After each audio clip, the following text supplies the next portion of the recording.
जो मिनट जो सेकंड जहां आपको मरना है वहीं मरना है।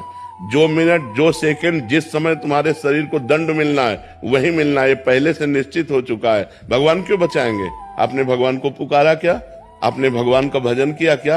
आपने भगवान की आराधना की क्या? क्यों बचाएंगे? पूरे संसार को छूट दे रखी है। तुम चाहे पाप करो चाहे पुण्य करो, अपने कर्म का फल भोगो या भजन करके भगवान को प्राप्त कर लो, पूरी स्वतंत्रता दे रखी है।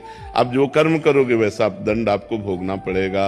अच्छे कर्म करोगे अच्छा फल मिलेगा, बुरे कर्म करोगे बुरा फल मिलेगा। भगवान को भजो और भगवान की शरण में हो जाओ, फिर भगवान जिम्मेदारी ले लेते हैं। देखो, भगवान बहुत बड़े हैं, बहुत गंभीर हैं, अगाध समुद्र हैं। आपको आपका जीवन दे दिया, आपको बुद्धि दे दी, आपको कर्म क्षेत्र दे दिया। अब आप क्या कर्म करते हैं आपके ऊपर है। जैसे बाप ने आपको बीज दे दिए 50 प्रकार के और खेती दे दी। अब आप बम्बूल बोओगे तो दाग छुआरा थोड़ी खाओगे। आप बम्बूल बोओगे तो कांटे ही लगेंगे आपको। तो आप इस कर्म क्षेत्र में पाप कर्म कर रहे हैं। मुर्गा मुर्गी खाना, भ्रूण हत्या करना, पाप आचरण करना, व्यभिचार करना, और जब इनका फल आएगा तब कहोगे देखो बहुत अच्छा आदमी था और उसको ये दंड मिला। आज अच्छा है लेकिन कल उसने पाप कर्म किए तो उसको भोगना पड़ेगा कि नहीं भोगना पड़ेगा?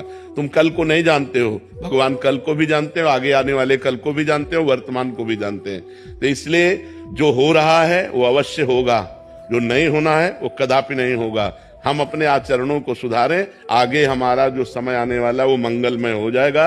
यदि हम आज भजन करेंगे, आज पापाचरण त्याग कर देंगे तो कल हमारा बहुत अच्छा रहेगा। और अगर हम भगवान से नहीं जुड़ेंगे, पापाचरण करेंगे तो आज भी दुखमय है और कल और दुखमय होगा। ये पक्की बात समझ लो।